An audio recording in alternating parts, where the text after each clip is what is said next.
안녕하세요 여러분. 밤새 잘 주무셨습니까? 4월 5일 금요일 아침이 밝았습니다. 오늘도 하루 한 말씀으로 주님과 동행하는 축복의 하루 함께 보내시기 바랍니다.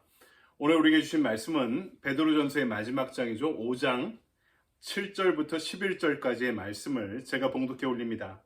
너희 염려를 다 주께 맡기라. 이는 그가 너희를 돌보심이라. 근신하라, 깨어라. 너희 대적 마귀가 우는 사자같이 두루다니며 삼킬 자를 찾나니 너희는 믿음을 굳건하게 하여 그를 대적하라. 이는 세상에 있는 너희 형제들도 동일한 고난을 당하는 줄을 알미라. 모든 은혜의 하나님 곧 그리스도 안에서 너희를 부르사 자기의 영원한 영광에 들어가게 하신 이가 잠깐 고난을 당한 너희를 친히 온전하게 하시며 굳건하게 하시며 강하게 하시며 털을 견고하게 하시리라. 권능이 세세 무궁하도록 그에게 있을지어다. 아멘. 주님의 말씀입니다. 주님께 감사드립니다. 이 아침에 우리에게 주신 말씀 가지고 너희는 염려를 주께 맡기라 라는 제목으로 하나님의 말씀을 증거하도록 하겠습니다. 베드로전서의 마지막 장입니다. 말세에 직면한 초대교회에 주시는 말씀은 임박한 종말에 미뤄진 이 현대에도 영원히 유효한 말씀이 분명한 줄 믿습니다. 왜냐하면 종말은 언젠가 분명하게 다가올 것이기 때문입니다. 하지만 네로 황제의 압도적인 폭력과 박해와는 다른 방식으로 사단은 더욱더 진보된 방식으로 우리를 유혹하고 도전하고 핍박합니다. 바로 평안함과 안일함이라는 환경을 우리에게 허락하면서 하나님과 멀어지게 만드는 전략을 사용하고 있는 것이죠. 그래서 이 말씀이 지금도 우리에게 아주 중요한 말씀으로 받아들일 수 있는 이유이기도 한 것입니다. 오늘 말씀은 먼저 염려를 주께 맡기라고 말씀하죠. 7절 너희 염려를 다 주께 맡기라. 이는 그가 너희를 돌보심이라. 여기서 맡긴다라는 뜻은요, 던져버린다는 뜻입니다. 어떤 주석가는 이 단어를 이렇게 비유하더라고요. 아주 무거운 바위를 들고 산 위로 올라갑니다. 높은 산 꼭대기로 올라가죠. 그리고 거기서 굴려버립니다. 그럼 이제 그 바위는 중력에 의해서 더욱더 가속도가 붙은 상태로 산 밑으로 굴러 떨어져 내려갈 것입니다. 그 다음부터는 내 손을 떠난 것이죠. 내가 중간에 붙잡을 수 없는 것입니다. 여러분, 이것이 염려를 주께 맡긴다는 말의 뜻이라고 주석가들이 이야기합니다. 이제 하나님께 맡긴다는 것은 내 손을 떠났다는 것입니다. 바위가 중력에 의해서 산 밑으로 굴러가듯이 하나님의 뜻에 의해 그 문제가 굴러가 버릴 것이 분명하기 때문입니다. 그래서 염려를 다 주께 맡기라고 말씀하는 거죠. 우리가 살아가며 가정이나 일터 또 교회의 문제로 불안을 느낄 때 우리는 이것을 주님 앞에 숨길 필요가 없습니다. 이런 불안이 있다고 우리가 믿음이 적다는 뜻은 아닙니다. 그런 문제 앞에 불안하지 않을 사람이 어디 있겠습니까? 지금 초대교회도 마찬가지죠. 크나큰 박해 앞에 놓인 초대교회 성도들은 다 불안했습니다. 우리가 잘못되는 건 아닌가? 우리 가족이 잘못되면 어떡하나? 내가 예수 믿는 것 때문에 일터에서 쫓겨나면 어떡하나? 목숨의 위협을 느끼면 어떡하나? 나 때문에 내 가족들이 불이익을 당하면 어떡하나? 우리 교회가 무너져 버리는 것은 아닌가? 내가 더 어려워지는 것은 아닌가? 베드로 사도는 불안과 염려를 가진 성도들에게 그것을 다 주께 맡기라 이렇게 권면하고 있습니다. 그때 우리는 주님의 일하심을 경험하게 될 것입니다. 앞이 꽉 막힌 벽을 두고 우리가 기도하고 하나님께 맡길 때 한쪽 문을 닫으신 하나님께서 다른 한쪽 문을 열어주시는 것을 분명히 경험하게 될 것입니다.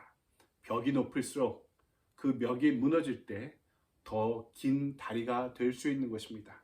벽이 무너지면 다리가 됩니다. 여러분, 그것을 기억하십시오. 두렵고 떨리고 불안하지만 손 놓고 넋 놓고만 있지 말고 그 불안과 두려움을 하나님 앞에 표현하십시오. 두렵습니다.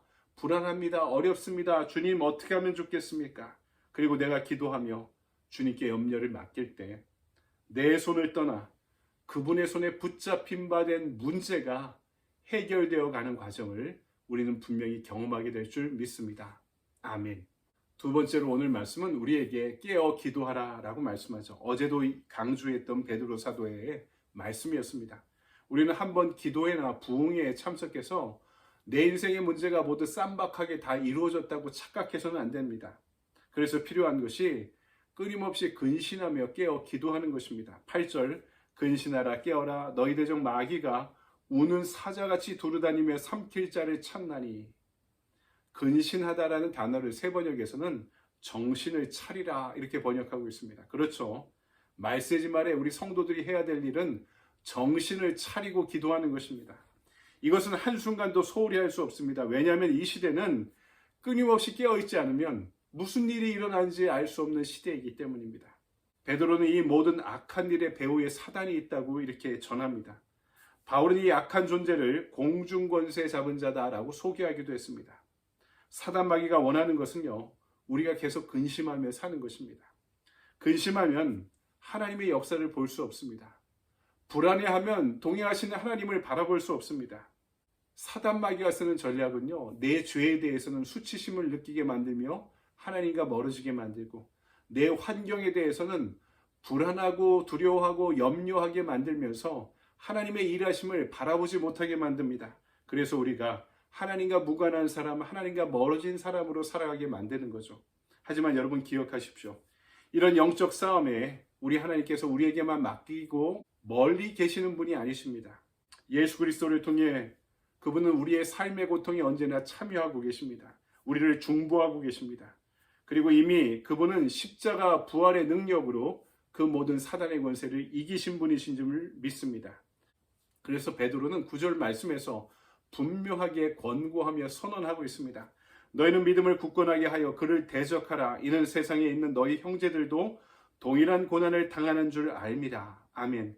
이를 위해 깨어 있어야 됩니다. 정신을 차리고 깨어 기도해야 됩니다. 이것이 사단 마귀의 권세에 대적하는 유일한 방법입니다. 그것이 염려와 근심에 짓눌리지 않고 승리하는 유일한 길이기 때문입니다. 세 번째로 오늘 말씀은 하나님의 일에 확신을 갖고 그분을 찬양하라 마지막으로 이렇게 전하고 있습니다. 그 영적 투쟁에 우리와 함께 싸우시는 주님으로 인해 우리는 승리할 수 있을 줄 믿습니다. 지금의 고난이 영원히 지속되지 않을 것이기 때문입니다. 10절 말씀을 보면 우리가 잠깐의 고난을 지나면 하나님의 마지막 승리에 동참하게 될 것이다 이렇게 말씀합니다. 여러분 초대교회는 이 믿음을 품고 있었습니다. 포기하지 않았습니다. 검투사의 칼날에 죽어가면서까지도 사자의 밥이 되어가면서까지도 그 압도적인 박해의 상황을 견딜 수 있는 믿음이 그들이 최후 승리와 영생을 바라보고 있었기 때문입니다. 그리고 영원한 하나님의 영광에 그들은 참여할 수 있었던 것이죠. 바로 이 믿음, 즉 마지막 최후의 승리를 얻을 것이라는 것을 기대하는 믿음, 이 믿음이 우리를 고난의 자리에서 하나님을 예배하는 자리로 인도할 줄 믿습니다. 11절 권능이 세세에 무궁하도록 그에게 있을지어다. 아멘. 베드로전서는 하나님을 찬양하고 예배하는 것으로부터 시작해 그분을 찬양하는 것으로 끝나고 있습니다. 우리가 해야 할 일은 교회를 세우시고 지키시고 역사하시는 하나님의 일하심을 찬양하는 것입니다. 그분을 예배하는 삶을 살아가는 것입니다. 그것이 고난 앞에 놓인 인생이라 하더라도, 박해 앞에 놓인 교회라 하더라도 여전히 해야 할 일임을 사도 베드로는 강조하고 있는 것이죠. 고난이 의미 있는 것도 여러분 하나님이 계시기 때문입니다. 하나님이 계시지 않으면 고난은 우리 삶의 실패로 끝날 것이고, 하나님 없는 영적 싸움은 사단에 대한 굴복으로 끝날 것이고, 하나님 없는 교회는 결국 황제의 권력과 돈의 노예가 될 것이기 때문입니다.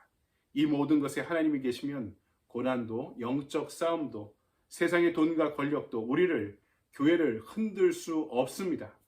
하나님이 그 모든 것의 주인이시고 우리의 찬양과 예배를 받으시기에 합당하신 분이시기 때문입니다. 여러분 말씀을 정리합니다. 염려를 주께 맡기십시오. 염려란 단어는 마음이란 단어와 나누다란 단어의 합성어입니다. 주님과 세상 사이에 우리 마음이 나눠지면 우리는 근심하고 염려하며 살아갈 수밖에 없는 것입니다. 맡긴다는 것은 던져버린다는 뜻입니다. 연약한 인간이라 나는 어쩔 수 없지만 그렇게 나누어진 마음조차도 하나님께 던져버리시기 바랍니다. 그 모든 짐을 주께 맡길 때 우리는 당당히 허리를 펴고 깨어 그분과 동행하는 승리자가 될 수 있을 것입니다. 우리를 승리케 하시는 주님을 언제나 찬양하는 우리의 시간, 오늘 하루가 되기를 주님의 이름으로 간절히 축원드립니다. 아멘. 적용의 질문입니다. 지금 내가 가장 염려하는 것은 무엇인가요? 그것을 주님께 맡기기 위해 내가 무엇을 해야 할까요? 목사님, 저는 우리 예배 장소가 가장 큰 기도 제목 중에 하나입니다. 여러분은 어떠신가요? 함께 기도해 주시기 바랍니다. 액션 플랜입니다. 염려하는 마음과 기도를 구분하기, 작정하며 기도하기, 이렇게 써놨는데요. 우리는 밤새 무엇인가 근심하며 하나님 어쩌지요? 이렇게 이야기하면서 잠을 이루지 못하는 것을 내가 기도한다고 착각합니다. 여러분, 기도는 실질적으로 해야 되는 것입니다. 손 놓고 넋 놓고 있는 게 아니라 목사님이 기도해 주십시오 하고 부탁한다면 내가 먼저 기도하기 시작해야죠. 내가 기도 안 하는데, 내가 하나님 앞에 깨어있지 못하는데, 내가 근심하며 잠을 이루지 못하는데 어떻게 다른 사람의 기도가 도움을 될 수 있겠지만, 내가 진짜 주님 앞에 이 문제를 놓고 기도하는 결단과 각오가 벽이 무너져 다리가 되는 경험을 하게 만들 줄 믿습니다. 여러분, 염려와 기도를 구분하십시오. 그리고 기도가 필요하면 여러분이 직접 실질적으로 하시기 바랍니다. 이것이 오늘의 액션 플랜입니다. 이 말씀대로 염려와 근심을 주님께 맡기고 지내며 승리할 수 있는 저와 여러분의 좋은 하루 되길 바랍니다. 여러분, 감사합니다. 내일은 둘루스 오피스에서 기도의 자리에서 함께 만나게 되길 바랍니다. 그리고 내일 8시 15분부터는 우리 커뮤니티 서비스를 함께 진행하게 되는데요. 안내하는 장소로 여러분 시간 가능한 대로 함께 참여해 주시면 더욱 감사하겠습니다.